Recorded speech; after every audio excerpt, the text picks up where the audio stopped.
కుటుంబాన్ని టార్గెట్ చేయడం, కుటుంబంలో మహిళల్ని టార్గెట్ చేస్తే అంబటి రాంబాబు గారు భయపడతారు అనుకోవడం, ఆయన దేనికి భయపడట్లేదు, నేను అరెస్టుకు భయపడను, నేను రెడ్ బుక్ కు భయపడను అని ఎందుకన్నారు? ఆ నిజాయితీ ఆయన దగ్గర ఉంది కాబట్టి, ఆయన కరెక్ట్ గా ఉన్నారు అనే నిజాయితీ, ఒక మోరల్ స్ట్రెంగ్త్ ఆయనకు ఉంది కాబట్టి ఆయన కాన్ఫిడెన్స్ చూపించారు. అంతేగాని ఈ రకంగా ఆయన మహిళల మీదకి వస్తే అయితే మేము మహిళల మీద దాడి చేస్తాం, మీ ఇంట్లో మహిళల మీద, అప్పుడు కూడా నువ్వు భయపడవా అని అనడం ఇది రౌడీజం అవుతుందా, రాజకీయం అవుతుందా? స్టేట్ లో లా అండ్ ఆర్డర్ ఉన్నట్ట అల్లరి మూకల్ని ఎంకరేజ్ చేసి, పోలీస్ వ్యవస్థను పూర్తిగా నిర్వీర్యం చేసి, దగ్గరుండి వాళ్ళని ఎంకరేజ్ చేస్తూ, స్త్రీల మీదకి ఉసిగొలుపుతూ, బయటుండి ఒక మహిళా ఆధ్వర్యంలో ఒక మహిళా హోమ్ మినిస్టర్ ఉన్నటువంటి స్టేట్ లో ఇది జరుగుతుంది.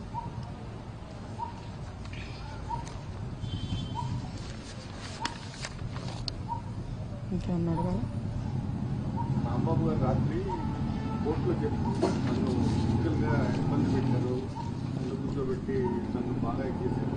అవును, ఏమన్నారు? మేము కూడా ఉన్న మాట నిజం. కాకపోతే ముందుగా ఉండి మాట్లాడుతున్నారు, మాకు సరిగ్గా వినిపించలేదు. బట్ మాకు ఎమోషన్ అయితే అర్థమైంది. ఆయన చాలా ఇబ్బంది పడ్డారని, వారిని ఇబ్బంది పెట్టారని చెప్పి అర్థమవుతుంది. అంటే ఏంటంటే ఇప్పుడు మనం ఎంత మేధస్సు, ఎంత చదువు, ఎంత డబ్బు, ఎంత పలుకుబడి సంపాదించినా సరే ఇంకా మేము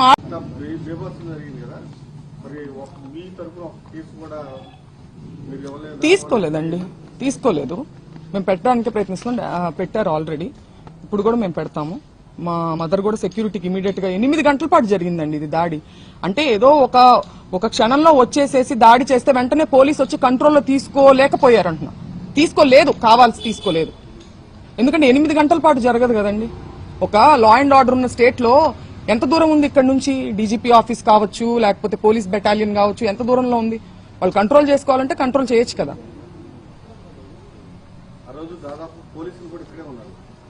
వాళ్ళు ఎంతమంది ఉన్నారో రౌడీలు, పోలీసులు కూడా అంతే మంది ఉన్నారు. ఎందుకంటే కనీసం లాఠీ చార్జ్ చేయడం కానీ ఏమీ చేయలేదండి, ఏమీ చేయలేదు. మేము వింటూనే ఉన్నాము. వాళ్ళ వెనకాలే ఫాలో అవుతా వస్తున్నారు, ఊరికే కంట్రోల్ చేస్తున్నట్టుగా యాక్షన్ చేస్తున్నారు. మేము పైన బెడ్రూమ్ లో ఉండడం జరిగింది, చుట్టూ పగల కొట్టుకుంటూ వాళ్ళు ఒక్కసారి కూడా కంట్రోల్ చేసినట్టు నాకు మాట కూడా వినిపించలే. కనీసం మాకు అన్ని వినిపిస్తున్నాయి, వాళ్ళ అరుపులు, వాళ్ళు తిట్టే బూతులన్నీ కూడా మాకు వినిపిస్తున్నాయి.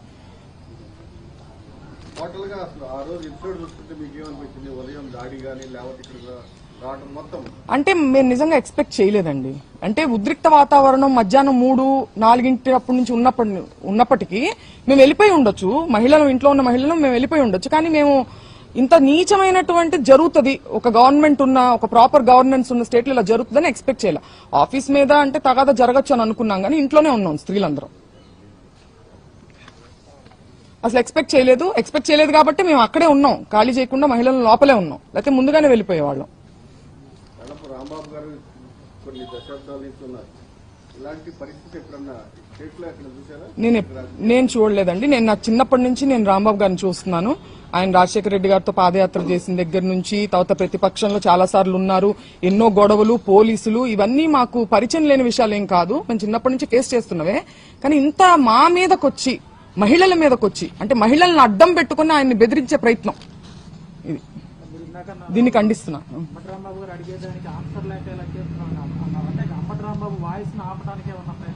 ఖచ్చితంగా అదే కదండి. అంబటి రాంబాబు గారు ఎక్కడా దొరకట్లేదు. ముందుగాని ఇప్పుడు దొరికింటే ఎప్పుడో ఆయన ఇబ్బంది పెట్టేవాళ్ళు, ఎక్కడా దొరకట్లేదు. పైగా నన్ను అరెస్ట్ చేయండి అనే ఒక కాన్ఫిడెన్స్ ని ప్రదర్శిస్తున్నారు. అరెస్ట్ చేయండి అనే కాన్ఫిడెన్స్ ఎక్కడి నుంచి వస్తుందండి? మనం ఏం తప్పు చేయలేదన్నప్పుడే కదా అంత కాన్ఫిడెంట్ గా ఉంటాం. అది ఇప్పుడు ఏంటంటే ఆయన, నేను అలా ఉండాల్సింది కాదని చెప్పినప్పటికీ ఇంతకు మించి ఆయన ఎక్కడా పట్టుకోలేము. దీన్ని పట్టుకొని మనం అడ్వాంటేజ్ తీసుకొని మనం కక్ష సాధింపు చేయాలి. తల్లిగారిని అన్నారనే బాధ ఉన్నవాళ్ళు, వాళ్ళ పార్టీలో ఉన్న వాళ్ళు కూడా అలాంటి బూతులు తిట్టకూడదు కదా వేరే పార్టీ వాళ్ళని. సో అదేంటంటే అది ఒక సాకుగా ఉపయోగించుకుంటున్నారు వాళ్ళు, అంతే. రాంబాబు గారు అనలేదు, క్లియర్ గా అనలేదని ఆయనే చెప్తున్నారు. నేను చంద్రబాబు గారిని అనలేదు, నేను నా మీదకి దాడికి వచ్చిన వాళ్ళని అన్నాను. ఆవిడ ఎలా మాట్లాడుతున్నారో మీరు అందరూ చూస్తున్నారు. ఆ మహిళ గతంలో కూడా నాన్నగారు ఇలానే కేసు కట్టిన టైంలో కూడా ఎస్పీ కార్యాలయం ముందు నిరసన దీక్ష చేపట్టారు, రికార్డులు పెట్టుకున్నారు న్యాయం కోసం. సేమ్ అదేవిధంగా మీరు కూడా తిరిగి మరలా డీజీపీ ఆఫీస్ దగ్గరికి వెళ్తారా? మేము ఒక వ్యవస్థ ఉందండి, ఆ వ్యవస్థ మీద నమ్మకం పోయే పని వాళ్ళు జరిగింది. బట్ స్టిల్ మేము ఏం చేయాలో చేస్తాం. ఒక లా అండ్ ఆర్డర్, ఒక గవర్నెన్స్ ఉన్నప్పుడు యాజ్ పర్ ద కాన్స్టిట్యూషన్ మేము ఏం చేయగలమో మేము చేస్తాం. కేంద్ర మంత్రి అంబటి రాంబాబు సినిమా చూపిస్తాము అని చాలా ఘోరం అండి. I'm a doctor to, I respect him as a doctor. But ఆయన అంత పేరు ప్రఖ్యాతి సంపాదించి అంత చదువుకొని ఇంకా ఆటవికంగా సినిమా చూపిస్తాము. మీరు చూపించేది ఏంటండి సినిమా? మీరు లా ఫాలో అయ్యే వాళ్ళైతే లానే చూపించింది సినిమా. మీరు ప్రత్యేకించి మీరు చూపించాల్సిన అవసరం లేదంటే మీరు వార్నింగ్ చేస్తున్నారు. ఎవరిని వార్నింగ్ చేస్తున్నారు? అంబటి రాంబాబు గారిని వార్నింగ్. సినిమా చూపించడం అంటే వాళ్ళ ఇంట్లో ఆడవాళ్ళని అటాక్ చేయడమా? డాక్టర్ అను గారు దీనికి సమాధానం చెప్పాలి. వాళ్ళ వైఫ్ ఎవరైతే ఉన్నారో ఆవిడ సమాధానం చెప్పాలి దీనికి. వాళ్ళ పెమసాని గారు మాట్లాడిన దాన్ని సమ్మతిస్తారేమో ఆవిడ? నేను అడుగుతున్నాను ఆవిడని. మహిళల్ని అంటే మాకు సినిమా చూపించారు వాళ్ళు, రాంబాబు గారికి కాదు. ఇంట్లో ఉన్నటువంటి మా అమ్మగారు సాధారణ గృహిణి, మేము రాజకీయాల్లోకి మాకేం సంబంధం లేదు. మాకు చూపించారు వాళ్ళ సినిమా. ఇదే బహుశా ఇదే అనుకుంటా ఆయన హెచ్చరిక ఇండైరెక్ట్ గా. 5 గంటల నుంచి రాత్రి 12 గంటల వరకు ఎలా ఉందండి మీ పరిస్థితి? లోపల మీ అమ్మగారు పిల్లలు భయభ్రాంతులండి, చిన్న పిల్లలు ఉన్నారు.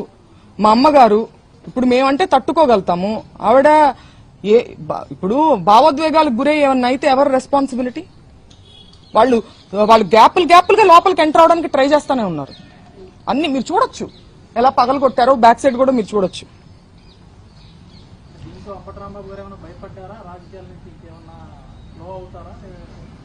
రాంబాబు గారు, అంబటి రాంబాబు గారు నిజానికి భయపడతారు, బెదిరింపులకు కాదు, ఇలాంటి చీప్ టాక్టిక్స్ కి కాదు. నేను చిన్నప్పటి నుంచి చూస్తున్నాను ఆయన్ని.